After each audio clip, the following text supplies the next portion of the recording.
disturbing truth behind this infamous gift by Lazy Masquerade. What's good? How your day going? How your morning, your evening, your night, whenever you're watching this video. I'm not about to talk your ears off, about to jump right to this video because I ain't gonna lie, I thought this was Jeff the Killer because, hey, Doggy Bone been popping up a few channels here and there recently. I'm like, oh, whatever. But either way it go though, I don't think this is that. But you wanna check out the original video, link will be in the description below. But let's go.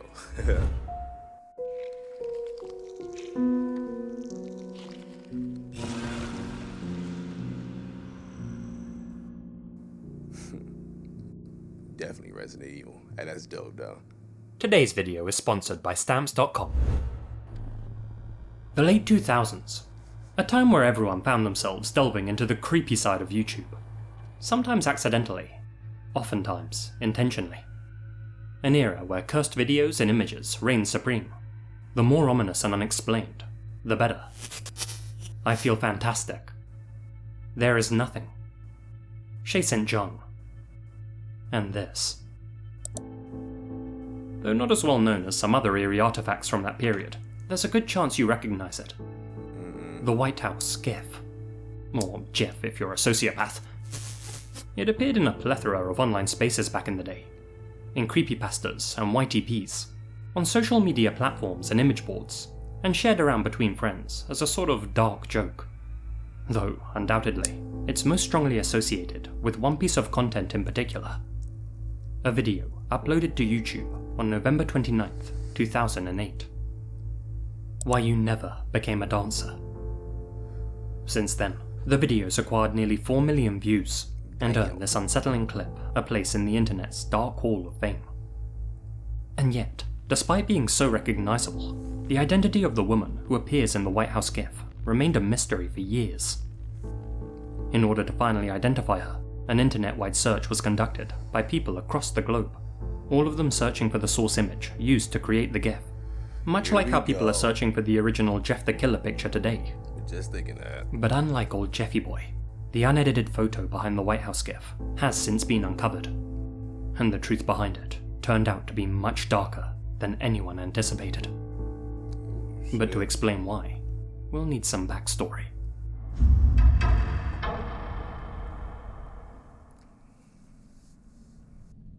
Some of you may be familiar with the name Tracey Emin. She's an acclaimed British artist, famous for the confessional nature of her work. In 1995, when her career was still in its infancy, she released a 6-minute short film titled Why I Never Became a Dancer. It's a simple piece, featuring various shots of Margate, the seaside town where Emin grew up. Over these home movie-esque images, Emin tells the harrowing story of her youth, about how she left school at the age of 13 and began having frequent relations with much older men, something which didn't seem wrong to her at the time. As she aged though, she came to understand the horrors of what had actually happened to her, and eventually found solace through the medium of dance, something which she was naturally talented at. The film ends with Emin telling the story of the local dance finals which she participated in, a competition which she saw as her ticket out of Margate, a chance for her to move to a prestigious academy in London and jumpstart her career. She explains how her routine was going well, that is, until it was interrupted by a group of older men in the crowd, men with whom she had had relations in the past. They repeatedly yelled, "Ooh," from the stands, ruining her big opportunity and prompting her to run from the auditorium in embarrassment.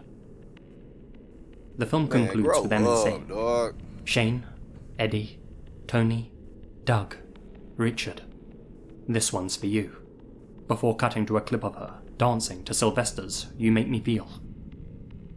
It was an act of defiance, but not everyone saw it that way. Amongst them, the members of White House.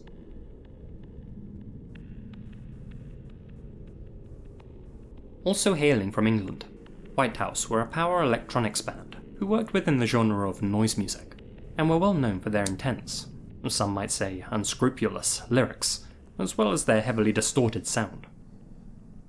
White House had taken notice of Emin's short film, and, 8 years later, made a response track.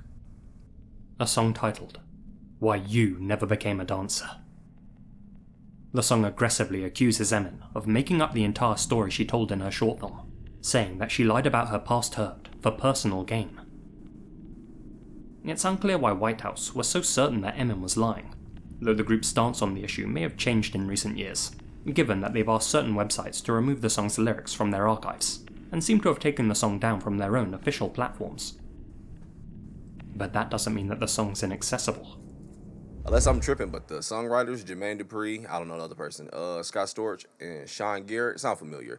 But lyrics, this artist does not want the lyrics to this song be posted on the internet. We respect this decision and have removed the lyrics from our archive. Please refer to the Google search engine to find the lyrics to this song. Oh boy, now who lying? To remove the song's lyrics from their archives, and seem to have taken the song down from their own official platforms. But that doesn't mean that the song's inaccessible. If you type "why you never became a dancer" into YouTube right now, you'll be met with this fan-made music video, posted by user Acid Blood Infusion, in which the titular track plays over the Whitehouse gif, a looped animation of a woman whose face has been heavily distorted. Her eyes and mouth move in an unnerving manner, and the image just feels off in a way that's hard to articulate. Some say that the face reminds them of a sleep paralysis demon, or an eldritch ghost that haunts the internet, though a minority actually seem to find it quite comical. Whatever your opinion, you have to agree that this visual just seems totally out of place here.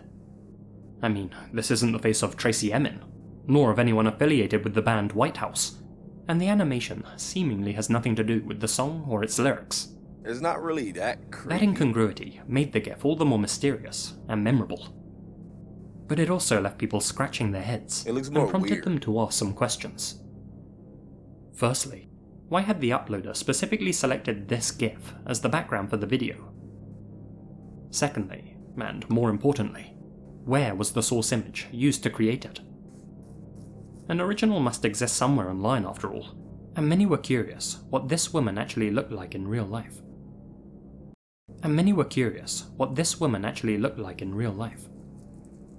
Well, let's clear the gif up a little bit and work backwards from there. That's better.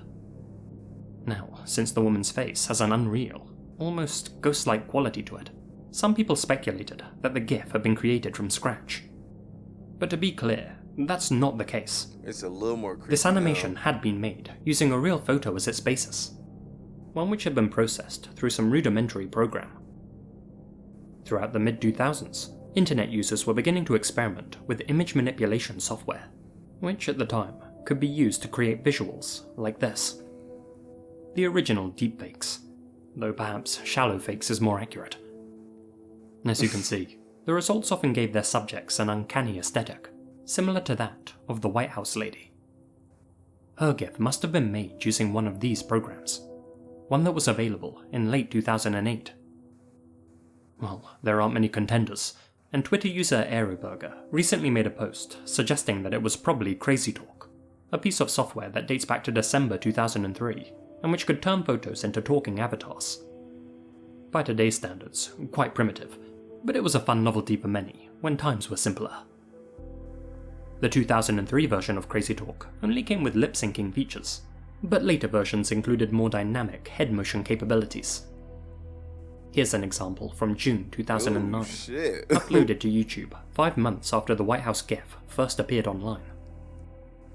If we look at them side by side, the janky movements, eye blinks, mouth movements and head motion all seem to match up nicely. Though it's not yet clear whether this exact version of Crazy Talk was available in November 2008, I think we can say that Aeroburger is definitely onto something here. Since the Whitehouse gif was confirmed to have been made using a real photo, web sleuths turned their attention to tracking down the source image. People had long been questioning the woman's true identity, with the prevailing theory being that she was of Native American descent. Her features, and especially this headdress, seemed to suggest that was the case. With that in mind, internet detectives scoured through old US TV shows, newspaper articles, and high school yearbooks, hoping to catch a glimpse of someone who bore a resemblance to the Whitehouse woman. But no dice. Reverse image searches turned up nothing. Foraging through old black and white media proved fruitless. For more than a decade, people dove into the darkest corners of the internet, looking for evidence of this woman's existence, and time again, came up empty-handed. And the reason for that was simple. They were looking in the wrong places, and in the wrong language. As well as Crazy Talk, there was potentially another program that may have processed the GIF. In 2007, a Japanese company called Motion Portrait Limited began pioneering facial animation technology for the masses. In the years that followed, they released a series of photo manipulation apps like Zombie Booth and Hige Booth, many of which garnered so he said Hige Booth. Okay, but I don't know what he said though. Stop playing, go back. In the years that followed, I saw your Hige Booth, nigga. Stop playing so damn much. This company, called Motion Portrait Limited, began pioneering facial animation technology for the masses. In the years that followed, they released a series of photo manipulation apps like Zombie Booth and Hige Booth, many of which garnered tens of millions of downloads. And their first app just so happened to be released around the same time that Acid uploaded this video. Could have been a coincidence, but the prospect of the GIF being Japanese in origin got people looking further afield for clues. One of those people was Reddit user Lane Campbell, 77. On June 15th of this year, Lane stumbled upon the Suburo, a Japanese website revolving around urban legends and online mysteries. There, they found a blog post made by the site's owner. "There are many spooky GIFs on the net," wrote the Suburo, "and among them is this. It's a GIF of a girl with a round face, moving her head while smiling. Some movements are unnatural, and I feel uneasy just looking at it. This image seems to be popular mainly overseas, but in Japan, it's often posted on scary image threads. You may have seen it before. I was curious about the details of this image, so I looked it up, but even after attempting an image search, I couldn't find much. I've checked other..." That's crazy, because he did say this one get dark though, right? But just real quick thinking, like, yo, that's crazy. The amount of pictures we probably have seen, came across, GIFs, memes, whatever. It's like, yo, this person is someone who really need help, someone who's probably, I don't know, dying or dead, whatever, or in trouble, man. It's like, hold on, we just using the picture, don't know, just on the internet, blah, blah, blah, just using it. But yeah, let's get back to this video though. I've checked other comments too, but unfortunately, I haven't been able to find any further information. The Suburo continued searching the internet in hopes of finding the original image, when, one day, a random Twitter follower sent them this picture. A grainy photo of a smiling girl. This is unquestionably the White House GIF's unedited source image. As Suburo points out, all of the elements line up perfectly. What some viewers initially thought was a headdress was actually part of the background that wasn't keyed out. So now that we have the original photo, it seems natural to ask, who exactly is this woman? Well, we actually have an answer for that too. Though unfortunately, it's not a question of who she is, but rather, who she was. "I found the full pic," wrote Lane. "The photo's from a book about the Japanese serial killer Kiyoshi Okubo. The girl's name is Reiko Takemura, and she was one of the 8 victims of his crimes. She was 21. It's still a mystery what book this was taken from."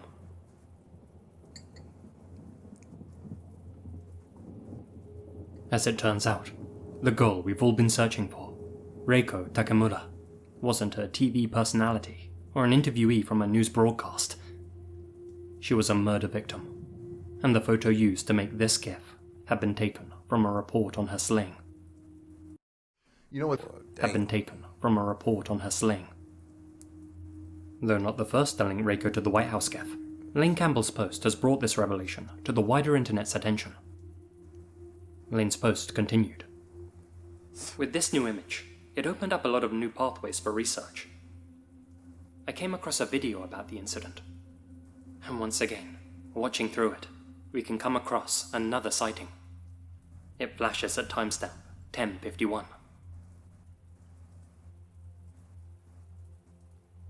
This version of the image, taken from an old Japanese TV spot, is much cleaner than any other we've found to date, and is currently the first known appearance of the photo in the media. This TV segment tells the story of Kiyoshi Okubo, one of Japan's most notorious deviants, and the man responsible for ending Reiko's life. Born in 1935, Kiyoshi showed signs of being unhinged from a very early age. Of course. He was relentlessly always, teased at man. school for his Western appearance, the result of him being a quarter Russian, and would often take his frustrations out on his female classmates, saying and doing extremely inappropriate things to them. Those who knew his family half joked that Kiyoshi was, quote, the son of Kodaira, an infamous serial slayer from Tokyo. Damn. Those comments would turn out to be eerily prophetic. As Kiyoshi got older, his behavior became more and more demented. He was in and out of prison for much of his young adulthood, with convictions for blackmail and with one incident landing him a 4.5-year sentence. He was paroled from prison on March 2nd, 1971, and, almost immediately upon his release, bought himself a high-end Mazda Familia Rotary Coupe M10A. Whilst locked up behind bars, Kiyoshi had been stewing in his resentment for society, and he had decided to take out his frustrations on his home prefecture of Gunma. His new car was to play a big role in his twisted plan. Between March 31st and May 10th of that year, Kiyoshi donned a beret and Russian-style outwear and drove around the exits of Gunma's busiest stations, calling out to women from his luxury vehicle, pretending to be a successful painter who had just returned home from France. "I have a workshop in the area," he would tell them. "I want you to model for me." With that offer, he'd motion for them to get into his car with a "s'il vous plaît." Over the course of those 41 days, he accosted at least 127 women. Damn. Around 30 of them got inside his car.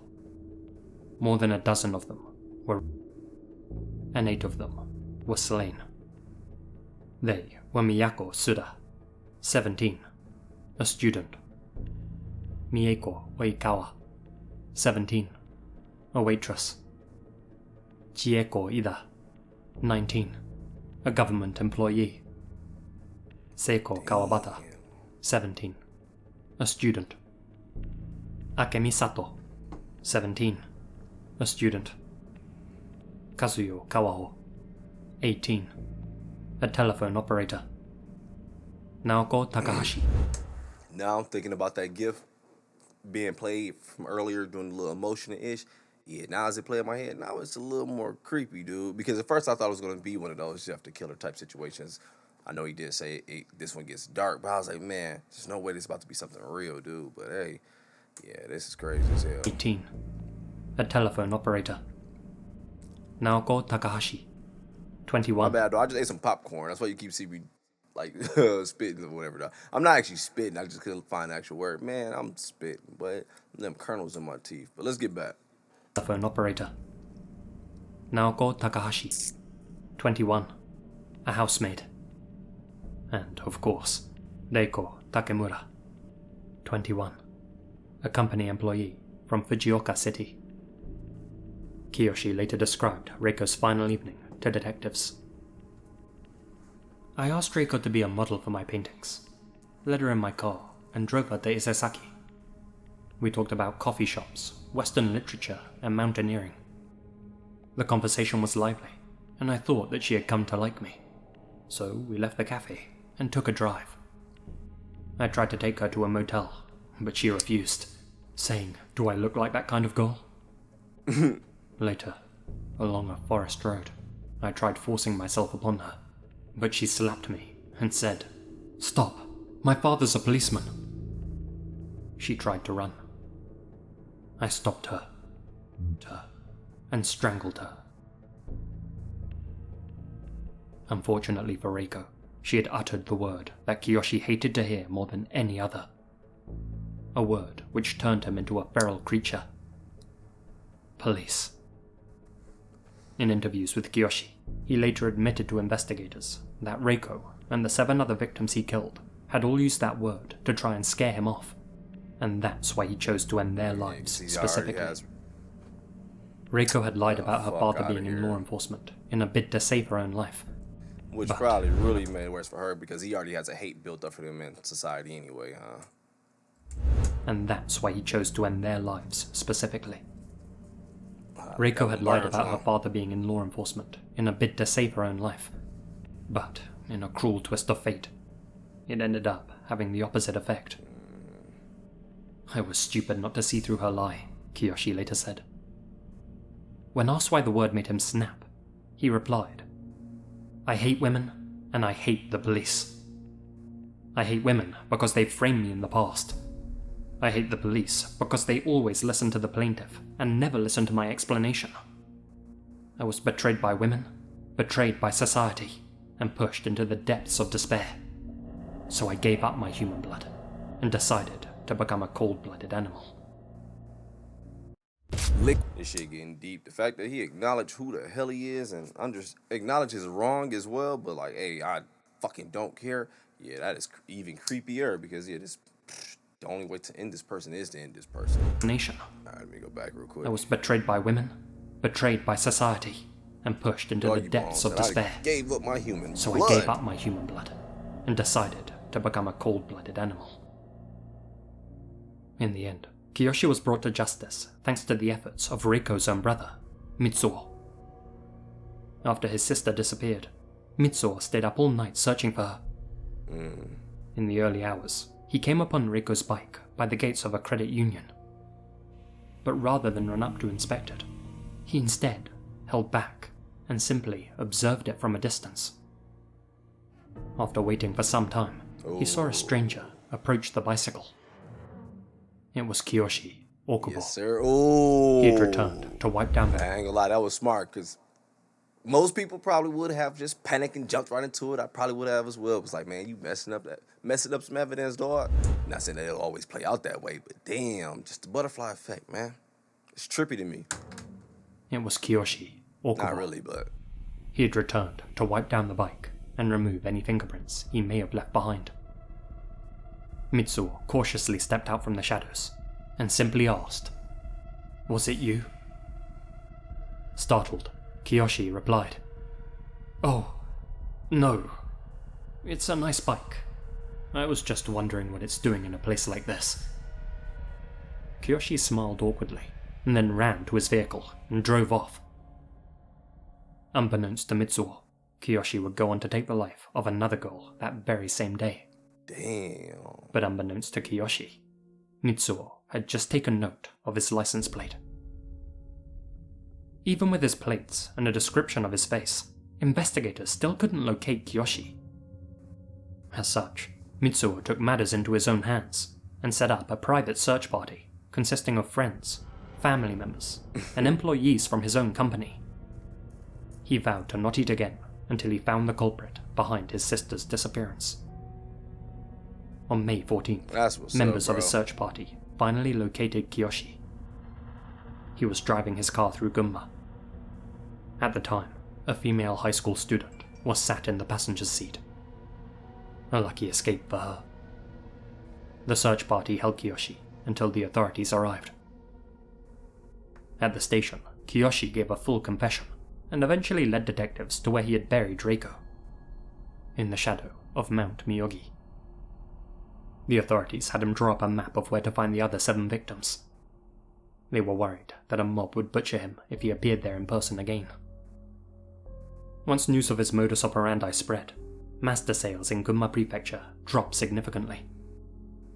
Even today, Gunma is Mazda's worst performing prefecture by sales. Kiyoshi Okubo was hanged on January 22nd, 1976, 6 days after his 41st birthday. These are the last images ever captured of him, filmed on the same day he met his fate. It's said that he was so scared. What year was that again? Dang, they was still lynch, and I don't know if they still do that over there or not. But damn, 1976. These are the last images ever captured of him, filmed on the same day he met his fate. It's said that he was so scared he couldn't even walk that day. When asked if he had any last comments to make, the fuck he outta stated, here. "If I could be reborn, I would like to come back as a weed. I was told by a woman I once knew that no matter how much they get tread upon, they always snap back. That's the kind of existence I'd like to have in the next life. And so it becomes clear why Acid, the original uploader of this viral video, chose to use such a seemingly random GIF. The White House track accuses Tracey Emin of lying about, and Reiko succumbed to such a fate. The parallels are clear. Whether this was some form of commentary, a joke in poor taste, or a genuine coincidence is anyone's guess. Regardless, Kiyoshi Okubo's story was heavily publicized in Japan, which begs the question, why did it take so long to uncover the source image behind the White House GIF? Well, as is often the case with these Japanese stories, images of the victims are hard to come by. Due to strict privacy laws, most news articles in the country keep their faces, and even their names, secret. For example, in the majority of articles I found, Reiko is typically referred to as G-san.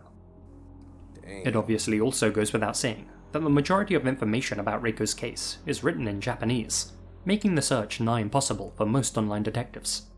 Though thanks to the page that Lane Campbell shared, we now have the answers we need. But let's not stop there. In Lane Campbell's post, they said that it's still a mystery what book this photo appears in. Well, I'm happy to report that that's no longer the case. In Lane Campbell's post, they said that it's still a mystery what book this photo appears in. Well, I'm happy to report that that's no longer the case. After hours of digging, I've managed to track it down online.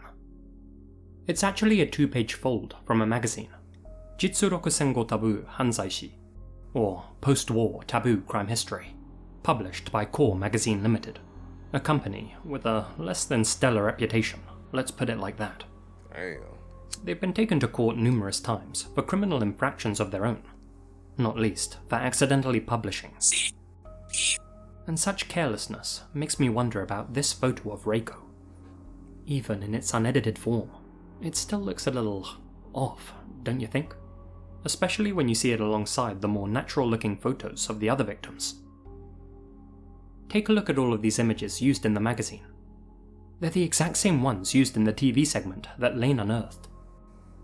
There are several photos available for at least some of the victims, so it seems strange to me that the magazine made use of the exact same pictures as the TV show for all of them.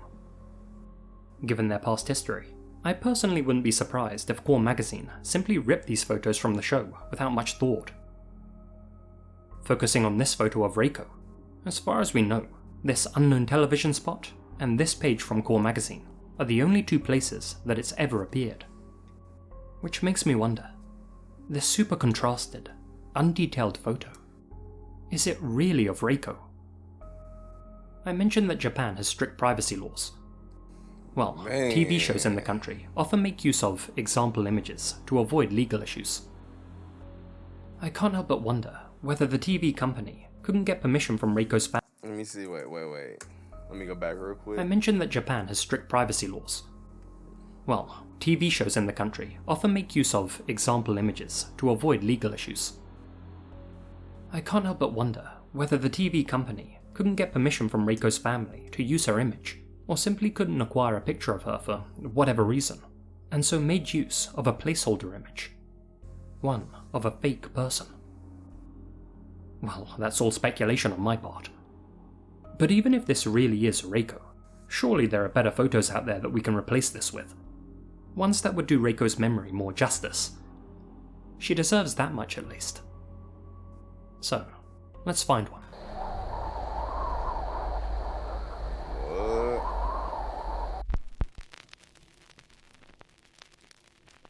Tracking down and translating Japanese media sources can be tricky, but thankfully we have an invaluable asset on our side. My wife, Lady Masquerade. With her help, I've managed to unearth a clip from an old news broadcast made by the Junichi Film Company. One that features a report on Reiko's slaying, and real footage from her memorial service. Man, she had to go digging to find this. W wife.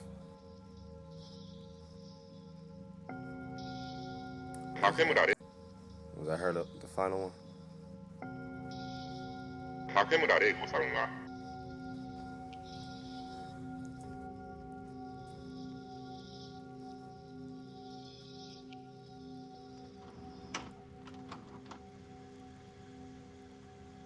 And there we have it. The face of Reiko Takemura. Or at least, a more detailed photo of her face.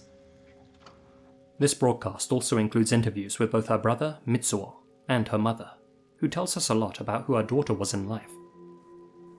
Reiko was a vivacious young woman who did a lot of things with the short time she had. She was passionate about skiing and was also an avid tennis player. Nice. She loved socializing, had plenty of friends, and, according to those closest to her, made everyone laugh constantly.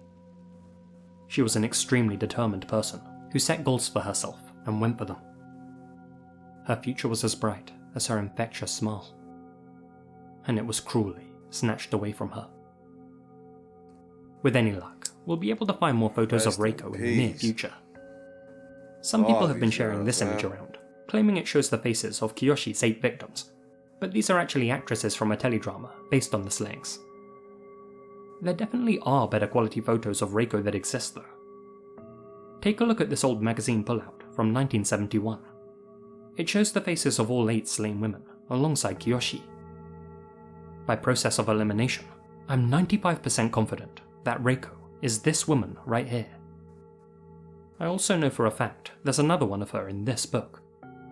On this preview, you can see that there's a page with all 8 victims' faces, but it's too blurry to make them out, and the only copy I can find for sale costs almost $1,000 US. Ooh.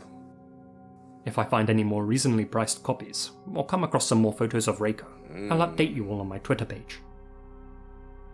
Now, the final question left to answer is perhaps the trickiest of them all. Namely, who actually made the White House GIF? In the words of the Suburo, I'm curious as to who manipulated a victim's photo in such a way, but the author of the GIF remains unknown. The obvious answer is that it was the person who posted the dancer video in the first place, Acid Blood Infusion. But although he popularized the GIF, I personally don't think he was responsible for its creation. Looking through his channel, it seems he only ever posted clips and images already available on the web. Another of his White House fan videos, for example, is just a looped clip of Professor Utonium. The only way he ever manipulated his videos was by applying filters to them. There's no original animation in any of his other content. So although Acid's video appears to be where the White House GIF made its debut, I think it's more likely he found it online somewhere, likely while browsing an obscure Japanese forum.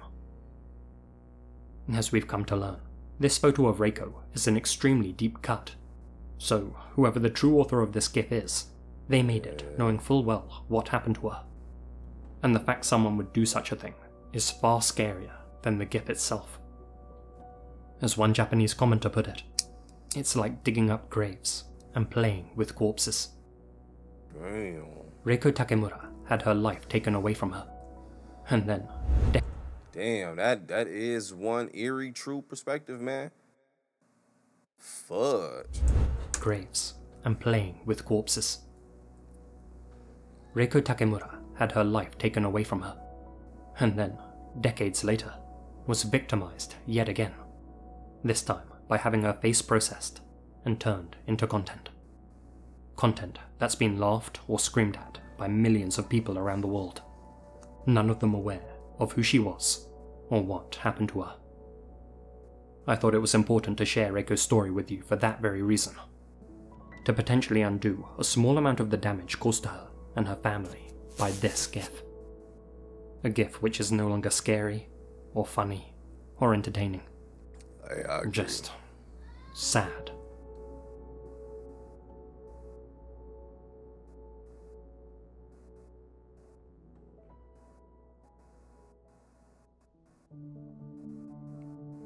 Damn, that one was trippy. I ain't gonna lie to you. The fact that, I am actually shocked at the fact that the internet was able to get to the beginning of it to find out where this smoke rooted from, and also to find out what actually happened and to help shed a little more light on this person, on her name. But either way it go, like I was saying, as more unfolded behind the GIF, it made it that much more creepier. And also the more as it was playing, it was definitely kind of getting creepy as well. But hey, I'm about to go ahead and get up out of here.